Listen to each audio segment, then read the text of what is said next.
While some musicians were dropping their gems into the pool of pandemic albums, today's sensational duo lay low, emerging later to present an otherworldly chapter in their career. After 2 stellar EPs, Mymymy is a credit to the arts, making us think and feel and move. Jana and Conrad, if you were invited to play at the first ever live music festival on Mars, which song would you open your set with? Hi. I don't know, Jana. I immediately thought of the song that we did, it was one of our first songs. I don't even think many people have heard it, but it's Geisha's On Crack, which would make a little bit of sense. Yes. Yeah, I don't know. But you might think of something else. I think that's a great idea. It's a crazy song, and it's not something anyone's heard, and it's just a wonderful synth-pop. And then also Dikgat, because the guy gets abducted. Yes, we can merge the two, and then it can be like and he can be put on Mars, and then we can continue there. You do have quite a few alien-ish songs. Yeah. So would you bring Cha-Cha to start the Vogue scene? Definitely. Cha-Cha. The first mother of Mars. Yes, yes. He will make sure she comes with. Yeah, she will definitely will not be there. Out of any kind of No way. Amazing. How long have you been working together? The years go by so quick. We have to do maths. 2009. That's when we met, right? Yeah. And I always wanted to find a singer to have a project where I can use electronic music and combine that with singing and have like a synth pop situation. And Jana came across my path. Didn't do much for a few years, and then did a lot, and then stopped again, and then started again. Yeah. So here we are. So probably like 11, 12 years. Yeah, 12 years. I think one thing that really stands out with you guys is just your sort of fashion sense and just how well you guys always look and how presentable you guys always look.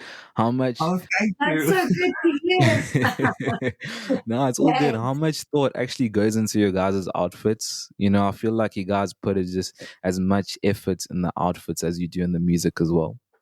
I must give Jana credit there because she's kind of the styling one, The ideas usually comes after a few glasses of wine because we are good friends also, and we go out together and we will have some wine, and then we will have an idea, and then we'll change it, and then we'll come up with it.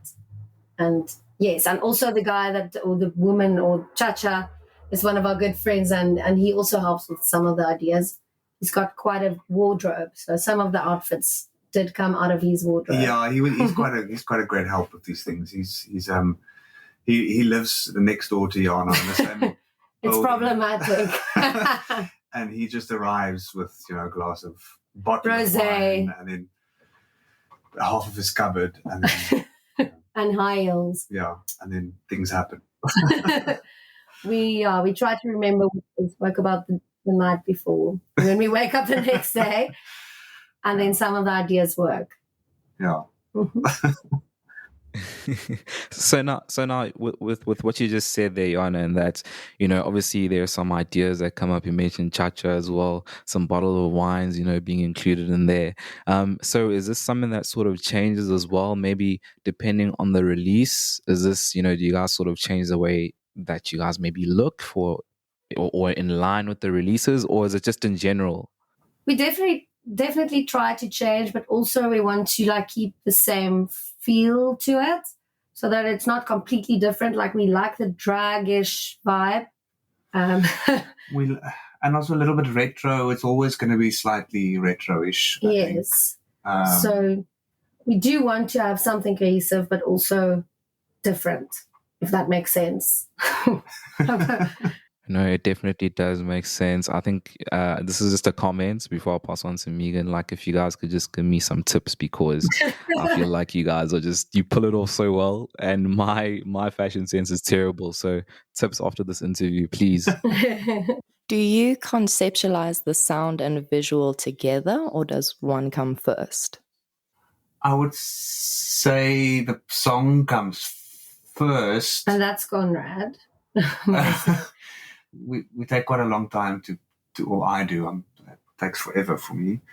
So the song will be there, and then once we start thinking about releasing and bringing out a video, then we'll start chatting about it. Yeah, and then it can sometimes change quite a lot. Yeah. Yes, and then we have like this idea, and yeah. But Conrad comes up with the songs, and then he'll send it to me, or I'll come to the studio, and then we'll listen to it, and then it will change a little, and then we'll do our best to make it work. Yeah, and the clothes definitely come. The fashion comes after the sound, I think. Sometimes it comes first, and then you will, because he's got this idea for a musical kind of song now, and then he did see the soapy-ish music video before he wrote the song. That's very so true. Now while we're doing it, we're just thinking about that, and like, yeah, everything we put into it, we're just like soapy, emotional, dramatic. So you came up with the soapy music video idea first. So that's different. That's the first time. Yeah, that's true. And do you typically produce your music with performability in mind?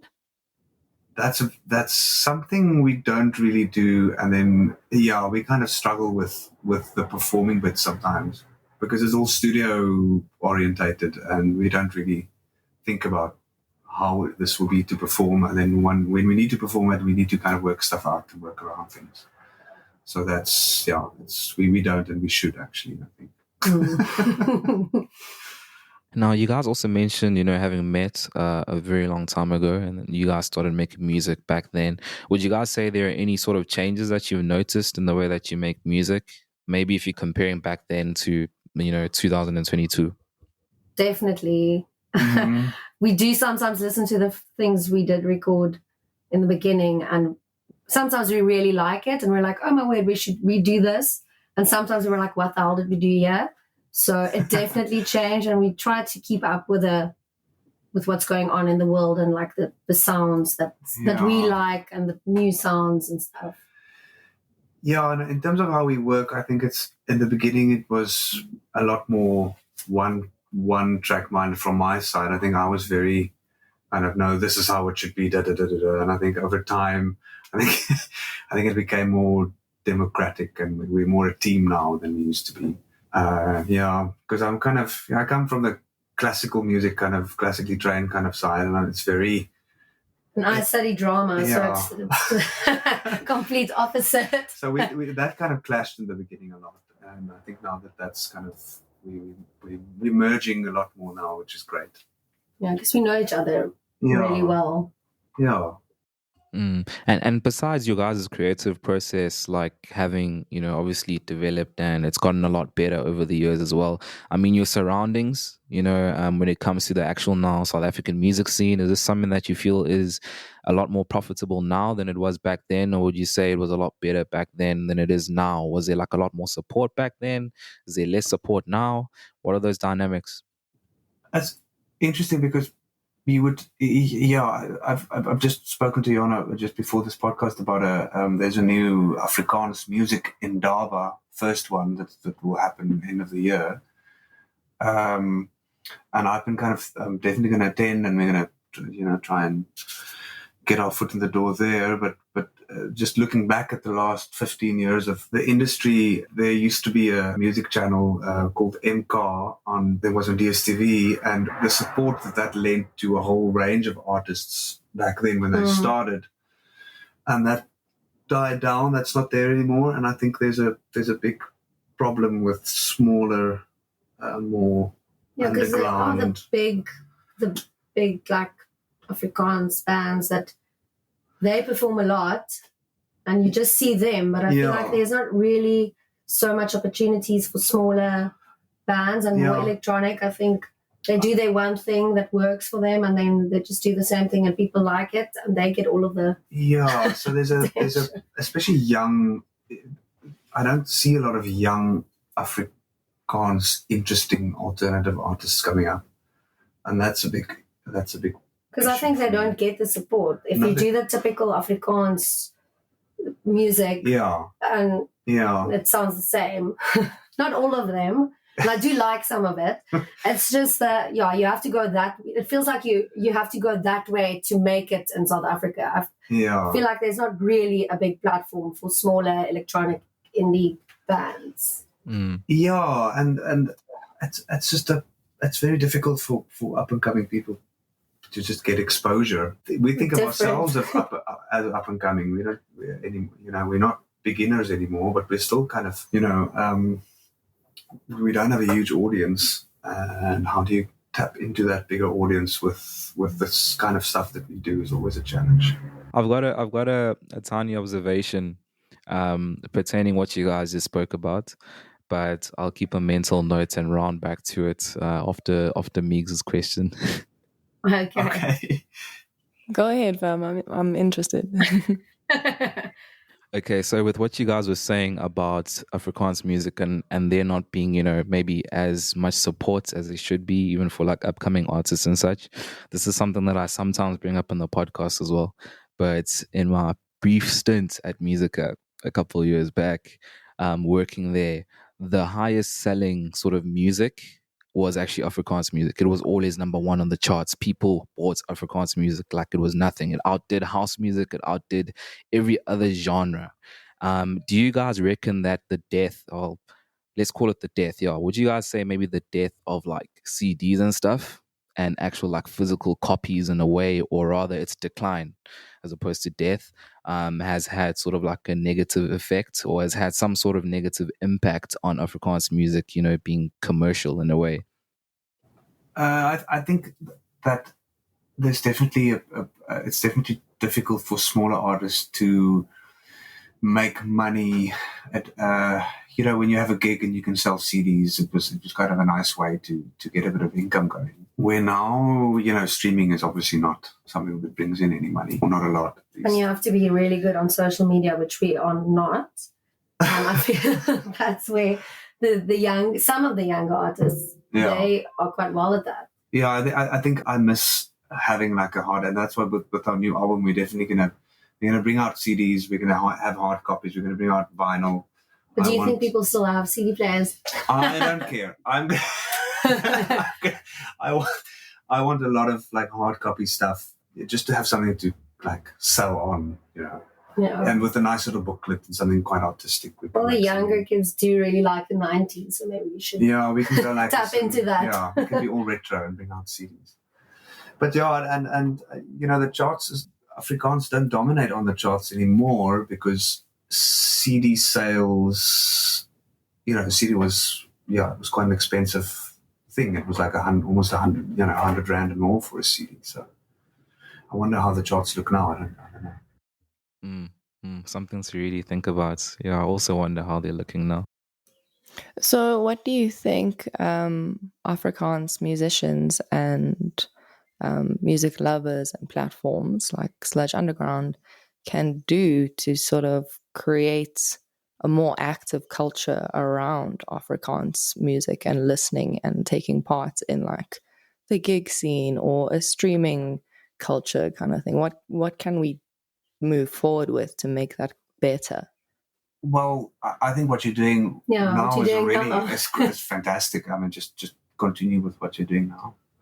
And, as much as we're part of or not part of the Afrikaans music world, it's, I also don't like being put in a box and, Afrikaans music and not Afrikaans music. So, but that's unfortunately how people think of you when you produce something in Afrikaans. It's always like, oh, you're part of that tribe, I guess. But But it's actually more the genre. I think it can be South African music, not just Afrikaans. Yeah, like the sound and the genres. It doesn't matter what language you sing in. Yeah, I would like to listen to all, any kind of genre in South African music. I think needs to be supported and pushed, and we need to uncompartmentalize. Is that a word? I don't know. But getting back to what the question, I think you guys are doing a great job, and I think this kind of thing is exactly what we need. Thank you. Yeah. No, we really appreciate it. And obviously it always just having, the likes of yourselves coming through as well. It's really just, a pleasure for us just learning about what you guys get to do and such. So we really appreciate it on our end. And something that Yana actually mentioned as well. Do you guys reckon with, how demanding social media is, and also how demanding, your craft is as well, and having to sort of juggle the two, does social media sort of now necessitate labels again? Because if you look at, obviously, when Afrikaans music was at its peak or whatever the case is, you'll find that most of the mainstream guys were probably under like a label and such, which probably handled everything. They just probably had to worry about the music and such. So now if you're looking at an independent Afrikaans artist and you look at what Yana mentioned with social media being so hectic and such, and having to juggle it with, the creating music and such, do you reckon there's sort of like record labels would be relevant again in a way after seeing independent artists sort of rising above that and sort of, taking their creativity and claiming it for themselves? That's a good question. I feel like social media is actually taking over. I feel, do you think record labels are going to stay? I don't know. Is it necessary? But then you will have to get somebody to do your social media for you, because you can't really juggle both, as you said. It does take a lot of time and effort, but there are people that are quite good at it.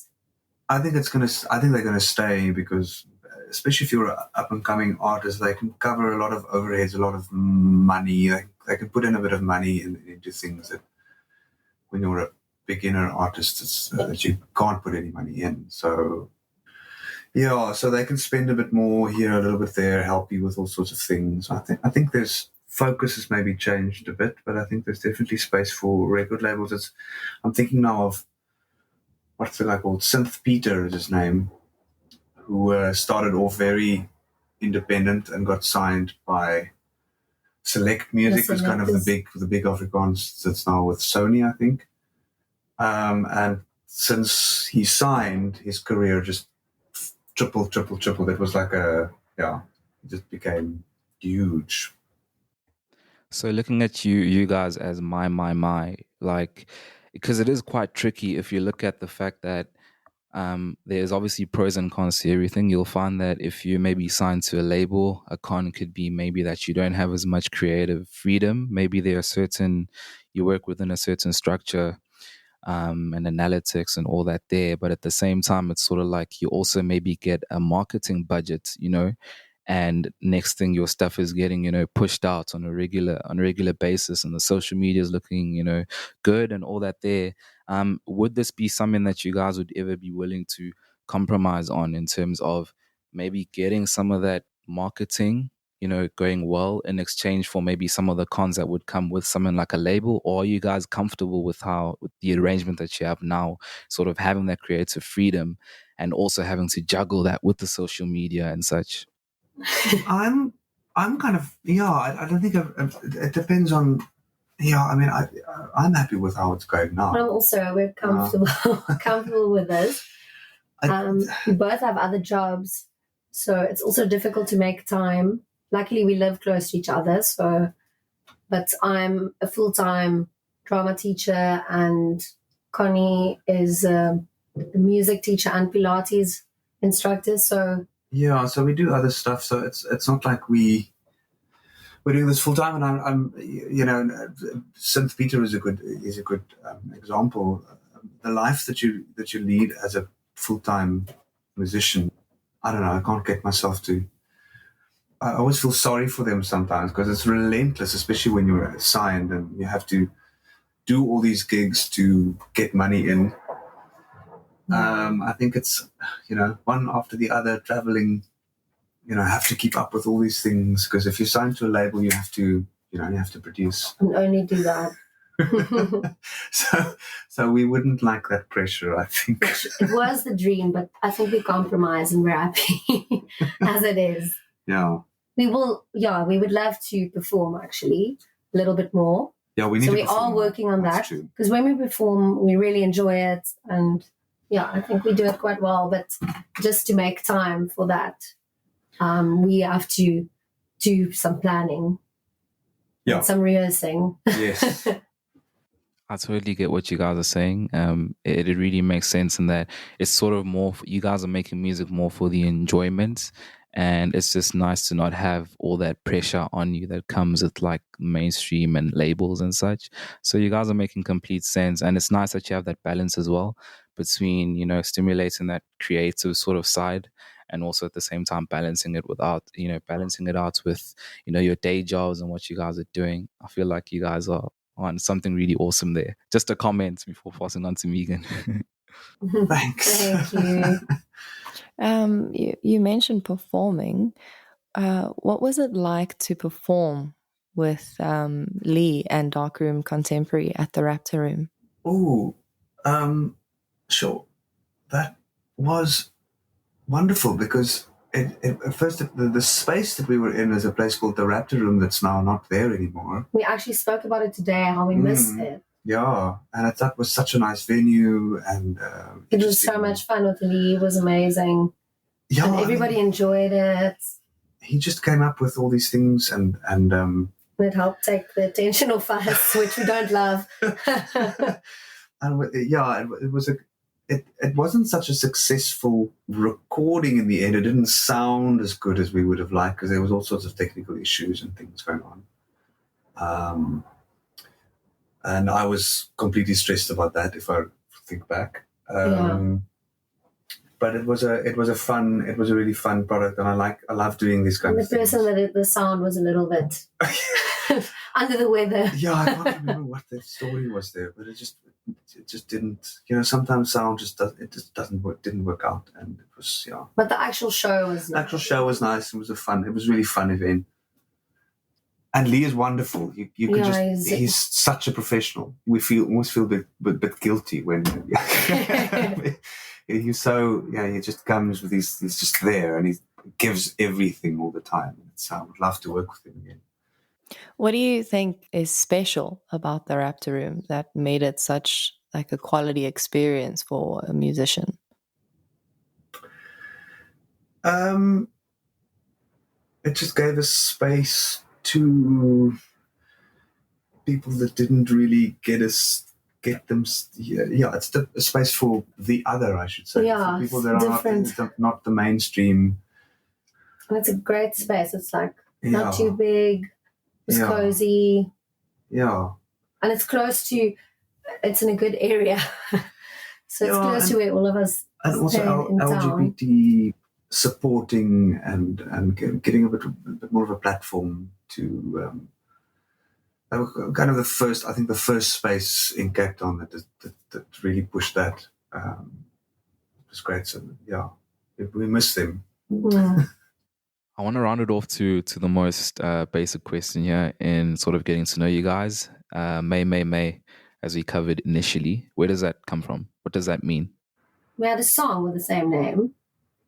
That we did, yeah. Did you write the song first? I can't remember, actually. I thought about this the other day, and I really can't remember why we chose this. Just like everything. It's partly because this project was kind of our thing, so maybe it's about us. It's about it's ours. We're going to think about ourselves and do what we want to do, and not what everybody else wants us to do. But there's also a character in there's a cartoon, Mymymy.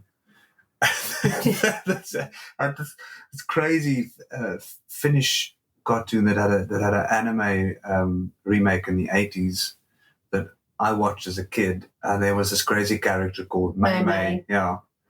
So I think that's kind of the official. We can combine story. all of the ideas we had. Yeah, I think that's kind of the two main things. I can't. Yeah, and I like that the repetition of 3 things in a row. I like that. It looks nice. It just looks good on paper. Yeah. It really does. It looks really unique. But I'm also interested in just knowing what was sort of happening before May. Like, honestly, obviously you guys linked up and you guys make up May. But before that, what was actually going on, like, individually? Because, I mean, Yanni, you did mention you're a drama teacher. Not too sure how long you've been doing that for. Con, You mentioned as well your profession and the things that you do on your side. Were you guys initially making music before you guys met? What are the dynamics? I did. I did cabaret in my final year and sang a little, and also with Etienne van Wyk, one of my other friends, we did a few shows. But I think we were both a little unreliable because we were quite young and other things got more important.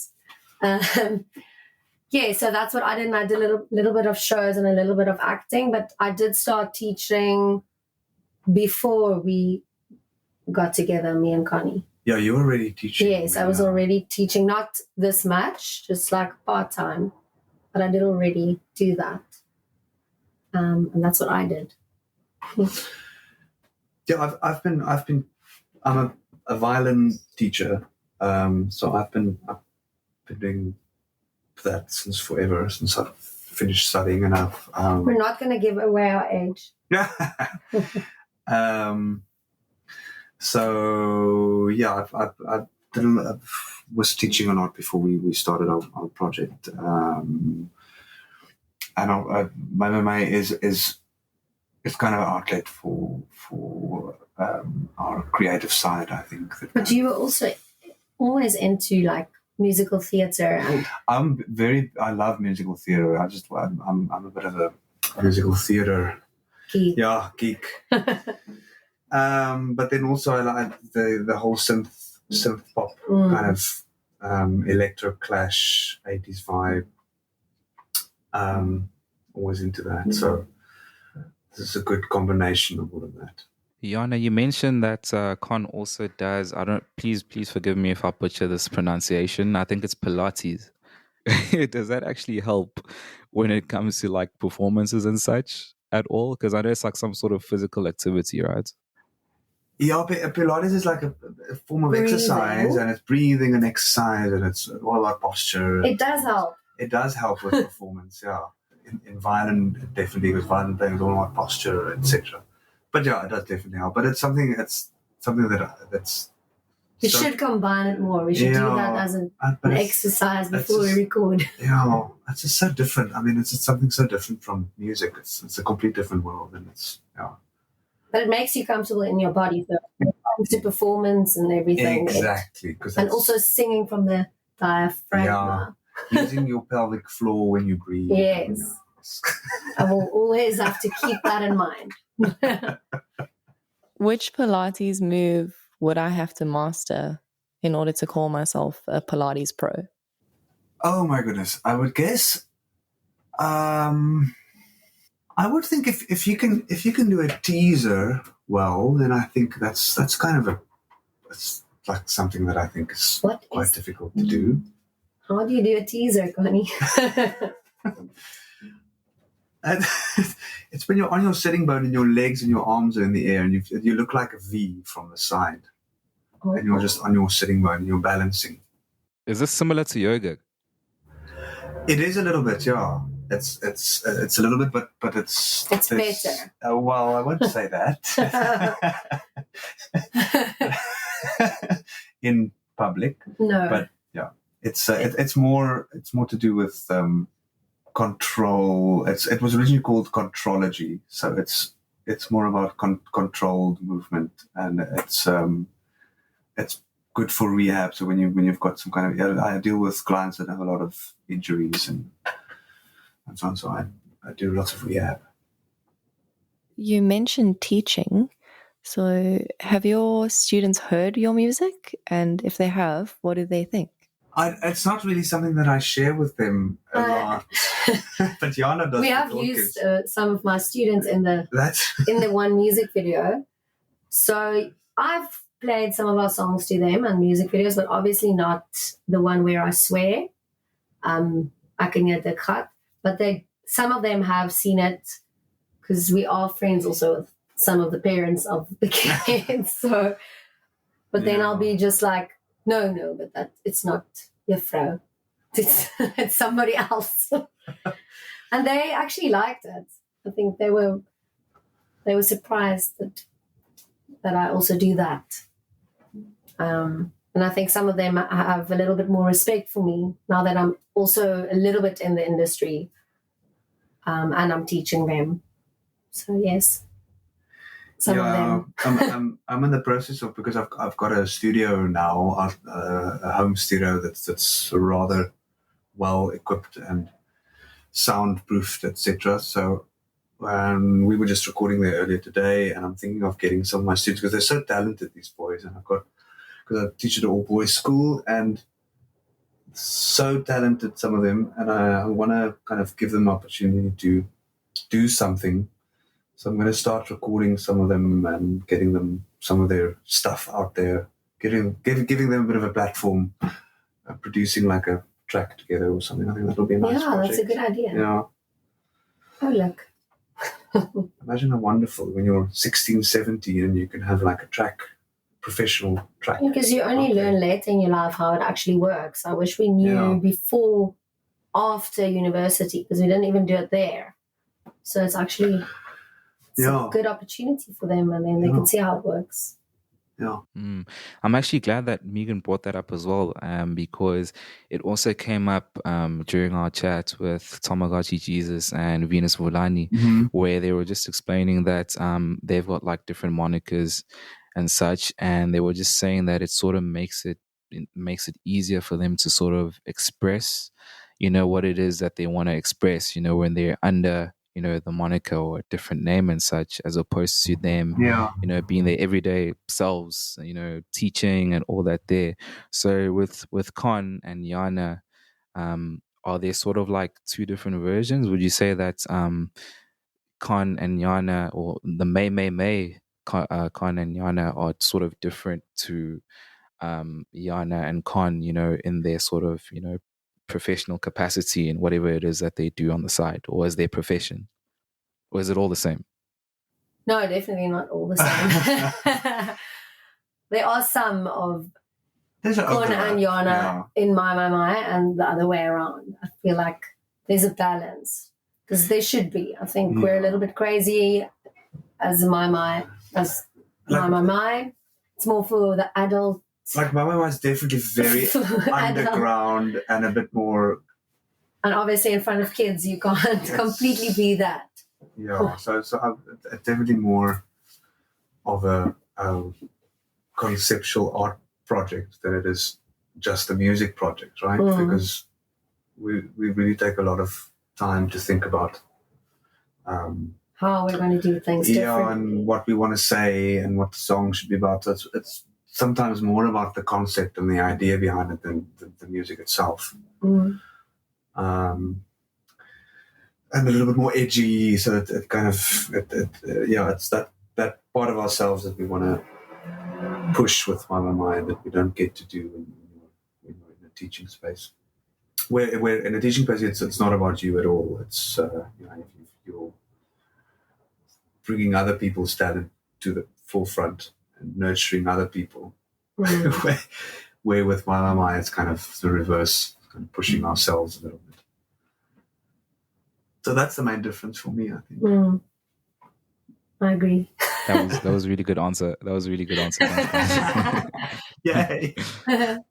Who typically writes the lyrics for your songs? Conrad. It's definitely him. It's but then Yana would come in and change stuff. So when I would write a song halfway through with lyrics and everything done, maybe to 1 minute and 30 seconds, and then I get Yana in and we record and we change and we but never a lot change. It's mostly you. I'll sometimes change some of the words to make it easier for me to sing them, or just change the melody a little. Yeah, but then there's that the partytjie, I think, was a track that half of that, the vocal on that track was actually your contribution. I forgot about that. So it does change. It depends on the process, I guess.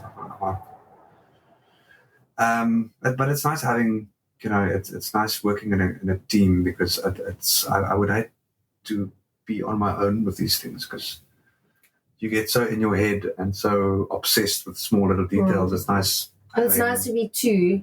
Yeah. So I'm so happy Conrad can do all of the electronic music and piano and whatever, so we don't need anybody else, because I feel like three is a crowd, two is nice. Yeah, we might get someone in for the live show, just do like a drummer or like a sound guy, like a session musician. Yeah, a session musician, just to boost the live show a little bit. But luckily you can do everything.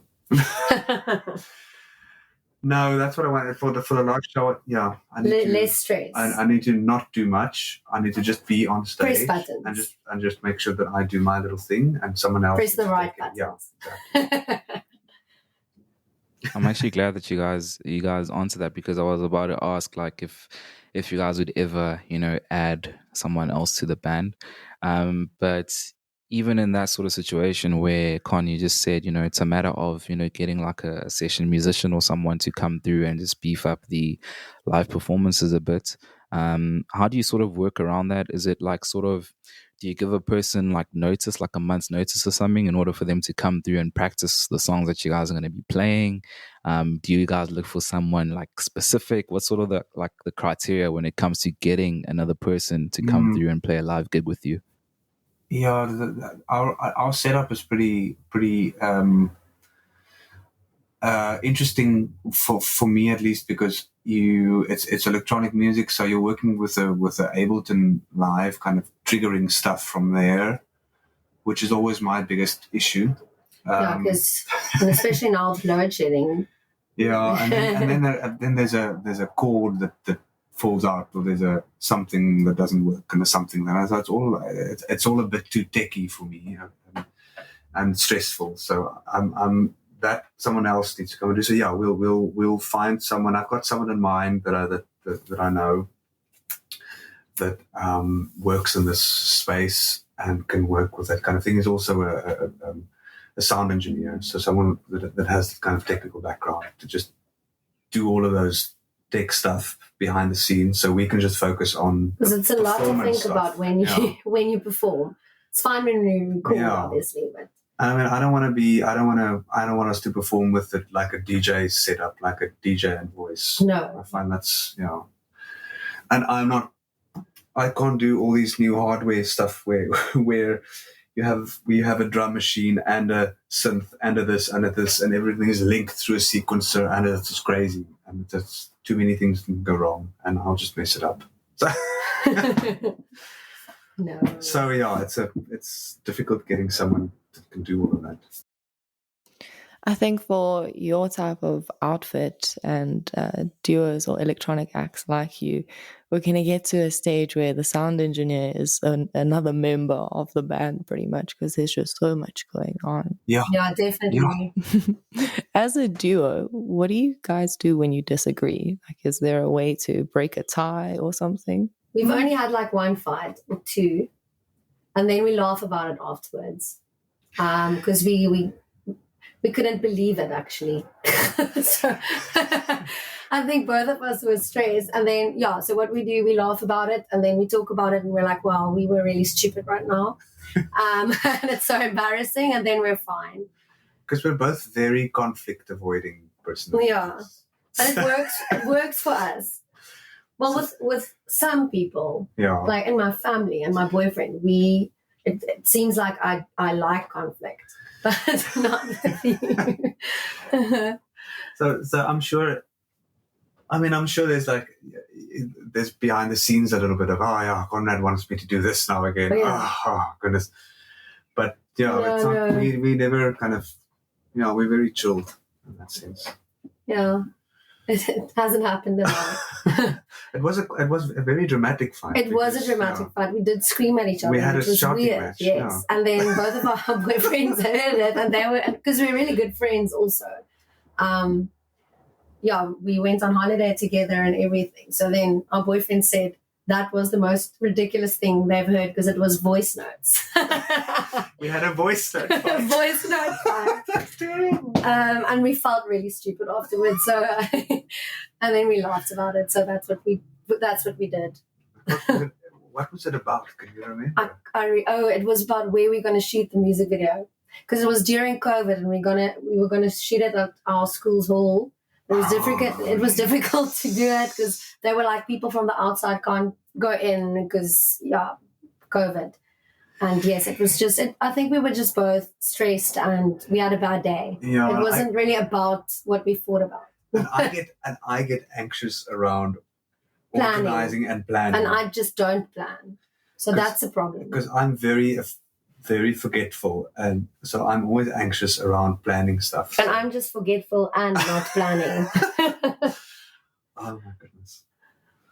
But it has been working. Everything is just slow. Please, can you release like a B-side EP with those voice notes and some production? We should have.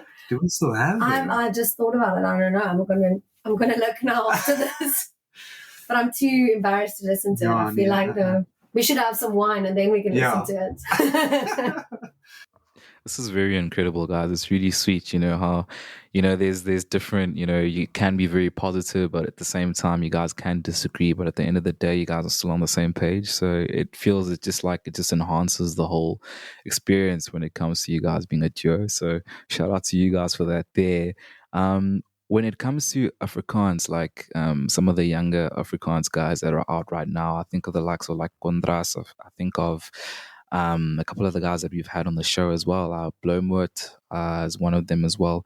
Are there any sort of other Afrikaans sort of bands or musicians that you guys sort of admire right now that you guys are sort of listening to at the moment? I like Angie Ooh. I think she's really good. She's great. Yes, and Bloemwood is really good. And just because we work with Edu Mostert. Yeah, Edu Mostert. We worked with him a little bit. But there's another rapper that I'm obsessed with. Sam Paul. How can I forget Sam Paul? It's very American, the name. Sam Paul. Sam Paul. It's like sample. Yeah. Yeah, he's amazing. He is. I cannot get over it. It's just everything. It's amazing. I'll have to listen to something. Yeah. I don't know. Who else is there that you like? I must confess, I don't. I know, I should do more. I should put we don't more really of an listen effort to into Afrikaans finding stuff that much. Yeah. Like 80s people. It's just that I don't want to listen to our peers. We kind of neglect them a little bit because we work in our own little bubble and we do our own things, and then we're kind of surprised when people come out with stuff. But we do listen to, all the bigger, like all the Jewels Fantasties, all of those people we listen to. Do you guys feel like Afrikaans musicians in South Africa are sort of like underrated or underappreciated rather? Because I look at the fact that within, like when you look at Afrikaans musicians, right, you get Afrikaans artists that do country music, which is quite a big thing. Yeah. You get, as you mentioned there, an artist that does hip hop. There's like a lot of like hip hop that goes on in the Afrikaans scene as well, and then you obviously got the alt scene as well. So do you feel like as sort of like musicians when it comes to the Afrikaans community and such, do you feel like they're underappreciated in a way, considering how much they're actually doing and how diverse they are when it comes to making music and different genres? No, I just remembered somebody else that we like. Ooh. L.E. Oh, L.E. but she's not Afrikaans though. Yeah, she's English. Well, she sings in English. She sings in English, but she's Afrikaans. No, I don't really think of it. I mean, it is an interesting industry to be in, and I'm more interested in more interesting. So as long as you're interesting and doing something that's different and new, then I'd say you need then that's great. But I find a lot of Afrikaans music quite annoying, actually. So I'm annoyed by lots of it. Some of it has been sounding the same also for quite a while. And it feels like people get lazy. If it works, they keep, which is probably fine. I don't know, but it's not my taste. Yeah, it's difficult, and it's difficult being in the moment and judging these things, because when you listen back to the when Kurt Darren started with all of his stuff, when he just started, we all were kind of, oh, it's terrible. But now I love his the stuff that he did when he just came out. Wonderful, like Lost Slappy and all those things. It's like fabulous. So I don't. It's difficult, yeah. But I think I would love the Afrikaans industry to, or the to be more open to maybe translate a little bit more into the to be more, because I'm quite interested in the Swedish music industry, because the Swedish artists bring out tracks in English, in Swedish and English, and then they promote both of those, which I think is a great idea. That's a good idea. It's a lot of work, but it just opens up the music to these two markets, and I think that's not a lot of Afrikaans people do that. I think that's what I really want to do with Mymymy at some point, but it's too much work at the moment. Well, I guess you already do it by combining two languages in the same song, in a way. Yeah. And I was just thinking about the tracks we're doing now. It's just going to be impossible to translate, because there's just sayings in Afrikaans that's really not translatable sometimes, and that's so you have to rethink the whole structure of the piece, and it's a lot of work. So no, maybe I must let go of that idea. So what music do you listen to? Like, you were talking about musicians being interesting. So who's interesting for you right now? I'm obsessed with Moo. Yes, you are. With Moo at the moment. And she's Swedish. Is she Swedish? Yeah. Or Danish. Oh. I think Swedish. Yes. And I'm listening to her all the time. And then you like 80s music. Well, I find it difficult to listen to music that come out now.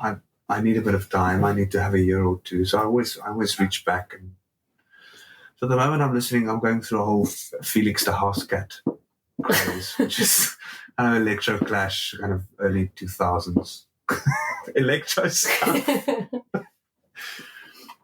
So depends I don't know, on moods. Yeah, also. That's kind of what I'm listening to now. I can't. Yeah, and then a lot of Kraftwerk. Yeah, but on my playlist now is basically just Felix the Housecat, and then I've never heard of Felix the Housecat. He's fantastic. You'll recognize all the songs, like and Miss Kitten and The Hacker and all those crazy early 2000s electro people. I like it. It's rough.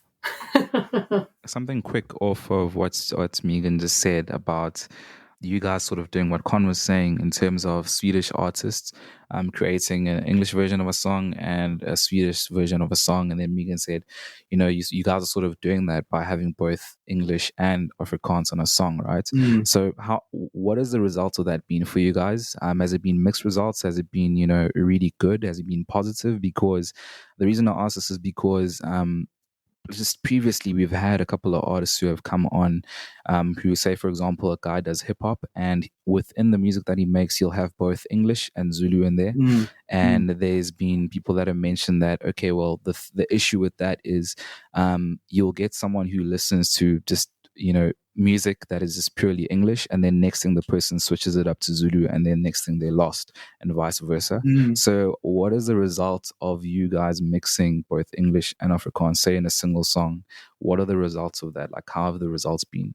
At the moment we're only creating songs that are only in Afrikaans. So have we mixed? We did, yeah, and for some of our previous songs we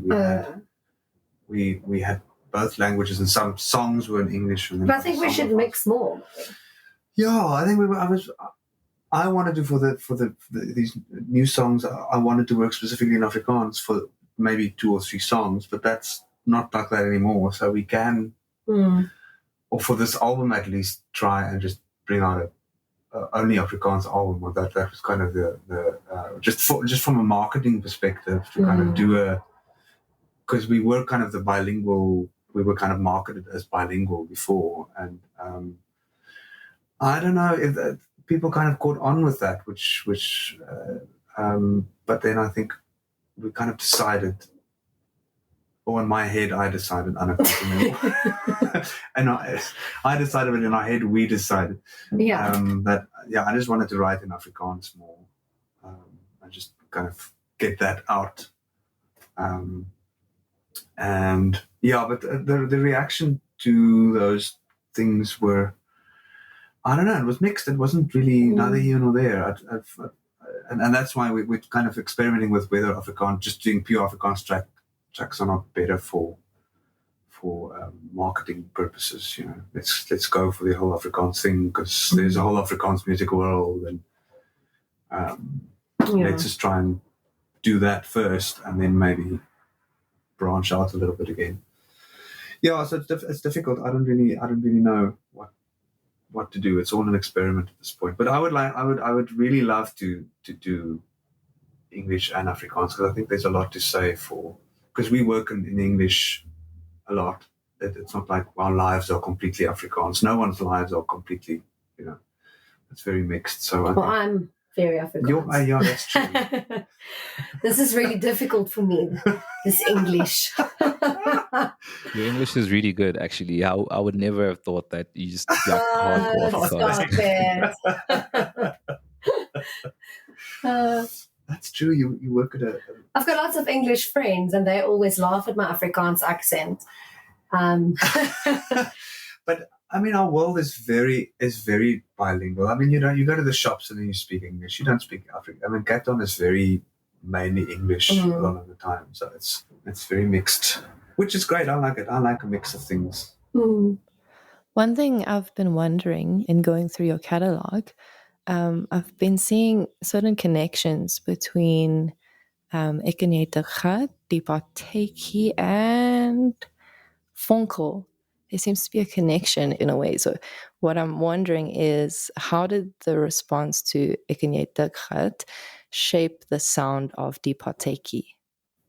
Not consciously. There was no conscious decision. It was just led to something a little bit that's not the previous track more than. Yeah, but the music videos all had a little bit of a connection. It's also by alien draggy. Yeah, there was a.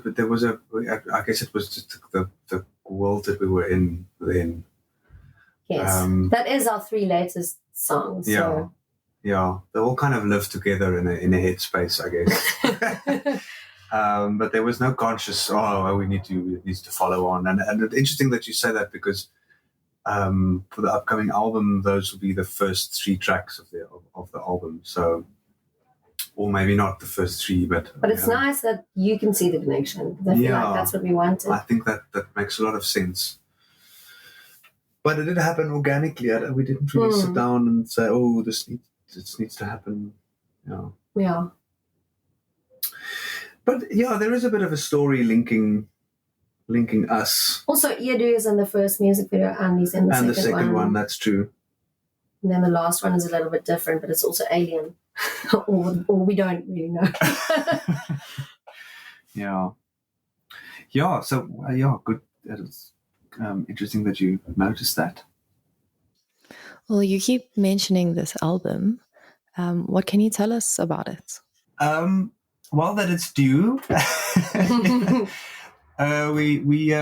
We were recording some of it just today, and yesterday, today, tomorrow. We're kind of we booked this weekend for recording, so we're hard at work. And then we will announce the release date and put some stuff out there end of November, and then we will probably release beginning of next year somewhere. So that's kind of the timeline, and the album, I think, would be very eclectic. We've got the 3 tracks that's been released, and then we're working on, I think, 6 more. Janos, we were working today on a musical kind of track, so it's like a Broadway musical style. something we haven't done before. And then there'll be a featuring track with a guy called Cloud Witness. And then there'll be a really hectic techno track. And there'll be all sorts of interesting stuff on there. So we're kind of working, trying to get everything done. And yeah, we're not going to tell you the name of the album because we don't want to talk about that. It's a contentious name, and we did do a previous interview. Yeah. And that's all we spoke about.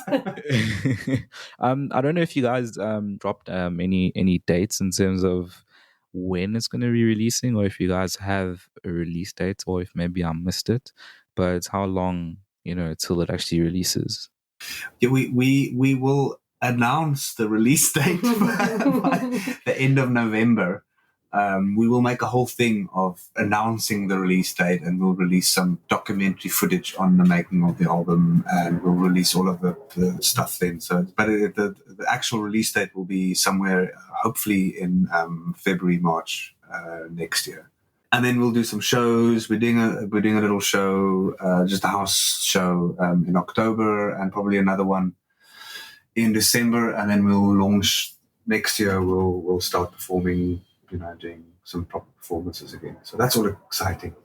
Are you guys going to play in Durban? Because everyone is like not playing in Durban right now. So please, can we come to Durban? What will it take? I don't know. Well, it depends on. Well, the weather is good, so that's enough. Yeah, that's enough to get us there.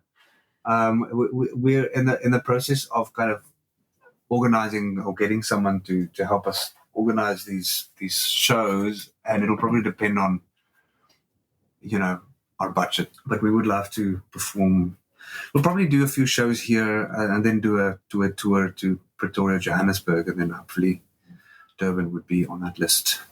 There are a lot of dope venues this side, so it really would be awesome to see you guys come through. And there are also actually, there's a lot of new blood as well, like people that have been hosting some really awesome events. So perhaps it could be just a matter of, getting that connection done between you guys and them. Because I'd be super stoked to check you guys out. So, and I hope the tour goes well when you guys do start. Yeah, we just need to get our show up and running again, and like. Yeah, because we haven't done a show in quite a while. Yeah, so we really enjoyed it when we did. Yeah, so once it's up and running, and once we feel like, okay, this is where we want to go, we can do this, then we'll.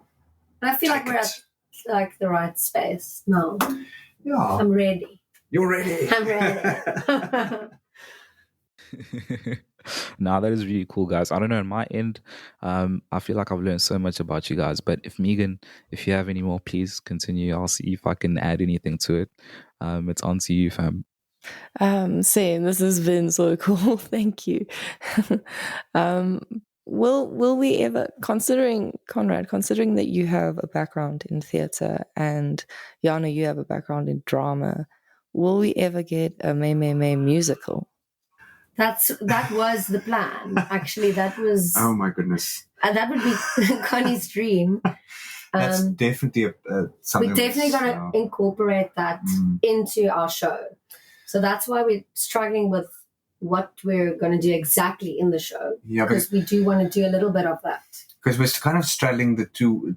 We don't know at this moment if we want to do a full-on kind of electro pop show and then a musical. So we need to decide what we're gonna do, because electro musical. But the track that we're working on today, we will do a music video for this that will be more like a short film, and it'll be like a mini music. As you can hear, that's very fresh in our brains. So yes, we'll definitely want to do a musical, and it will be all about like a rugby star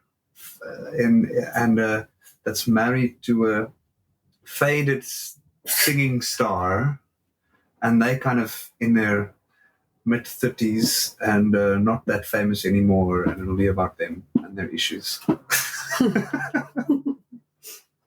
So it'll be like reading the Huisgenoot, but just a musical. Electro musical, I love it. I love it. If there's anyone that can pull it off, it's you two. So I'm excited. Guys, thank you so much for joining us. Like, honestly, it's been such a pleasure having this conversation with you.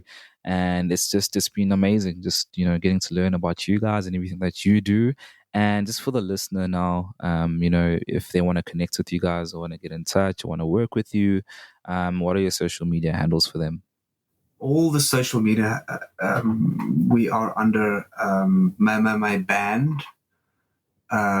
So we are on Instagram. It's probably our best place to follow us on because we're most active there and it's our main thing. But we are on TikTok. But did you know that? No, I didn't know that. But yeah, we're not very present there, but we are on there. We're on Facebook as well. Yeah. So, but Instagram is our favorite, is our go-to place. All right, that is awesome, man. For anyone that's listening to this, Sludge Underground is www.sludgeunderground.com. That's our website. So that's where the episode's available. It's also available on all major streaming platforms. My, what song of yours are we playing out with today? Well, maybe the newest one, the track that was released in May this year, Vonkel, I think would be a nice one to end off with.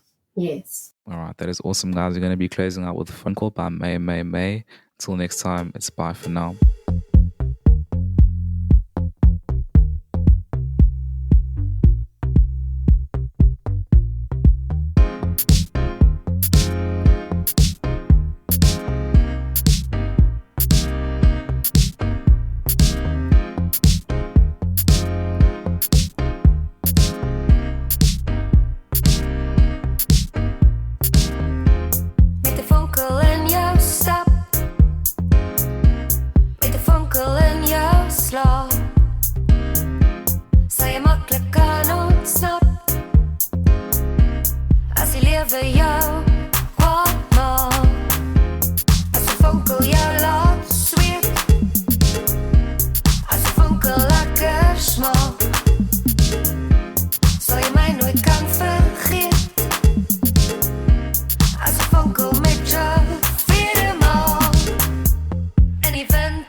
Zou je makkelijk kan ontsnappen als je leven